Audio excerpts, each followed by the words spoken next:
you keep good notes and you keep it clean, and don't be afraid to reach out and email other homebrewers. There's so much available information online.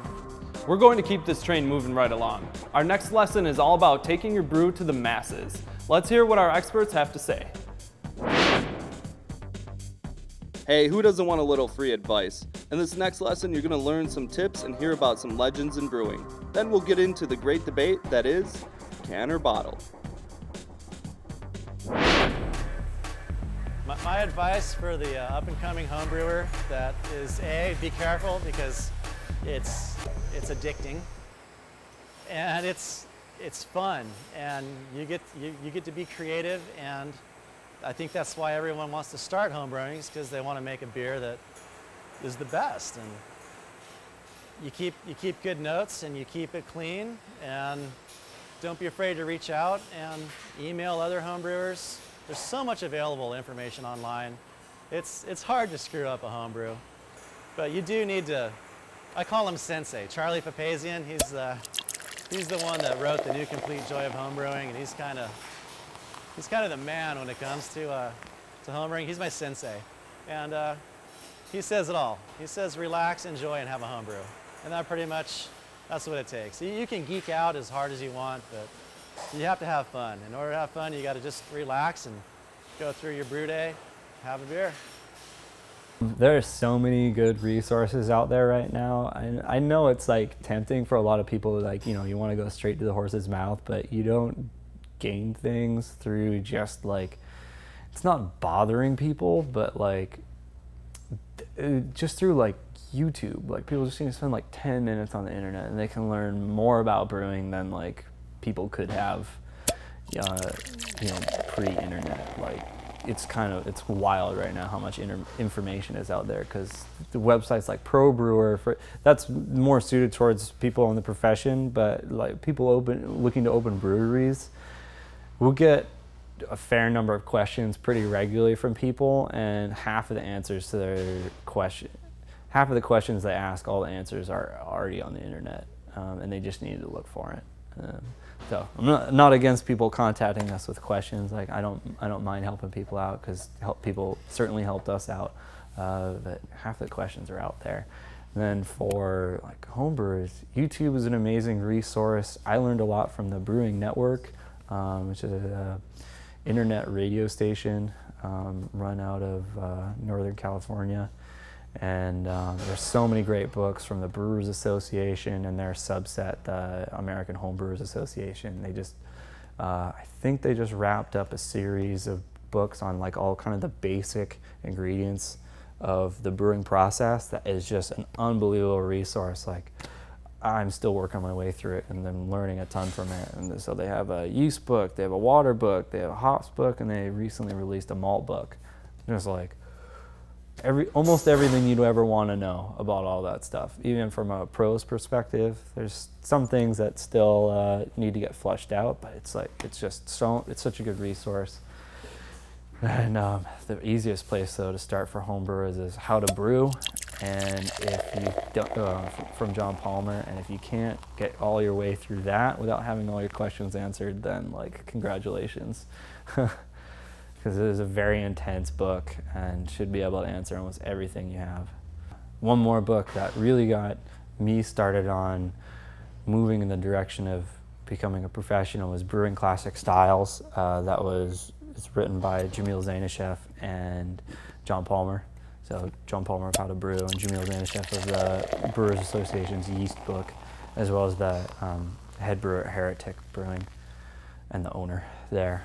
It's just fantastic recipes. Jamil's the most winning home brewer ever, and every single recipe in there has won an award at the national level of the AHA competition. So it's like you can take this one book with a recipe in every single style category that was out when that book was published, and have a recipe that, if you can follow that recipe, is going to replicate a beer, an award-winning beer.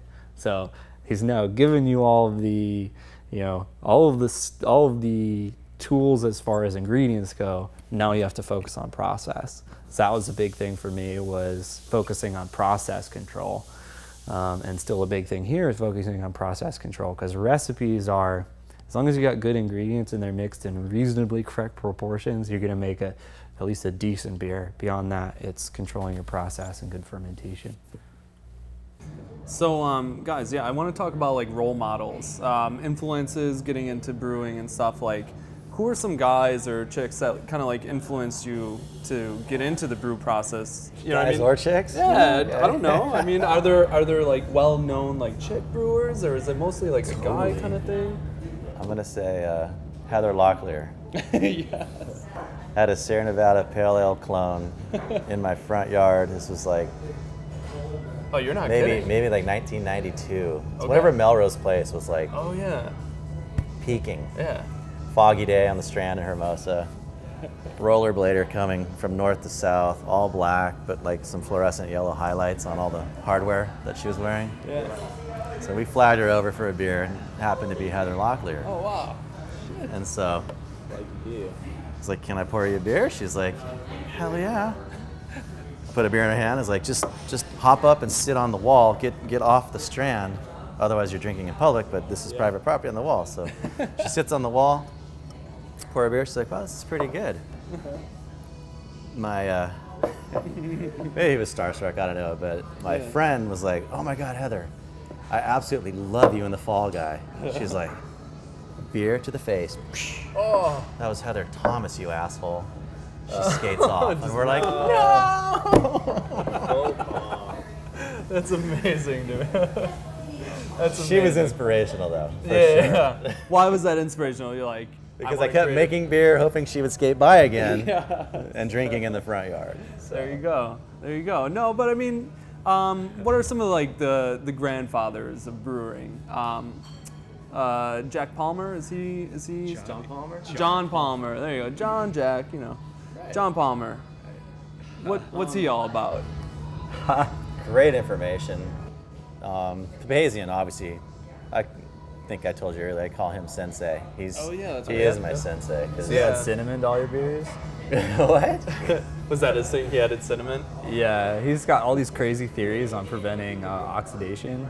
Or no, what is it? Or adding oxidation, and like he's one of the people that kind of like got the olive oil and like all these crazy things going. Right. Yeah, it's just curious because I mean the guy, he knows his chemistry, but it's just like New Belgium did that study they Yeah. published, and it's pretty interesting. yeah. Olive oil. What's the study? He added olive oil to his brew. Rather than oxygenating your beer, you can use olive oil for some sort of a, I don't know. It's a technical paper. Yeah. We're just doing a round table. Yeah. No. Very Totally. Yeah. technical. Don't blow my mind here. It's sufficient for you guys to just pour wort into a bucket and go like this. Just shake it. Oh man, that was really a struggle for us in the early days. What's that? Oxygenation. Oh yeah. How come? There's like a million different ways to get oxygen into wort, and there are some ways to guarantee that you can't go over a certain limit. Like if you just sort of pour wort into the tank from like high up, you're always going to hit a certain ppm level, parts per million. But if you're adding pure oxygen, you can hit stupid levels of oxygen, and you can fry the wort, you'll fry out your yeast, you won't get good generations, like Or you get can bad make fermentation. just ridiculous amounts of propagation because all they want to do is just multiply. Yeah, it's just, it becomes a yeast fuck fest. So they sex themselves to death with high oxygen, and so that was something that we struggled with for a while, but we did get an oxygen meter initially, and it was just like, we're just sitting on the wort, like stirring it to get oxygen to come out of solution, because like our meter only went up to 20 ppm. We want to hit 9 ppm, and we were probably somewhere around 35, 40. Just off the scale. Yeah, and then we had a Venturi for a while, and we couldn't almost get went that direction. Oh god, we just our type of scale and our runoff method, like we can't hit the right GPM to get it to work properly. So it wasn't pulling oxygen in; it was just bubbling, and then and just go right out the top. It's stupid. So then we switched to an inline stone, and then that's when we're hitting like 30, 45 ppm. And now we can't get our flow meter to go low enough to actually be able to oxygenate correctly. Jeez. On your OT tank? Mm-hmm. Yeah. It's a 10 LPM scale, and we need to be about like 0.6.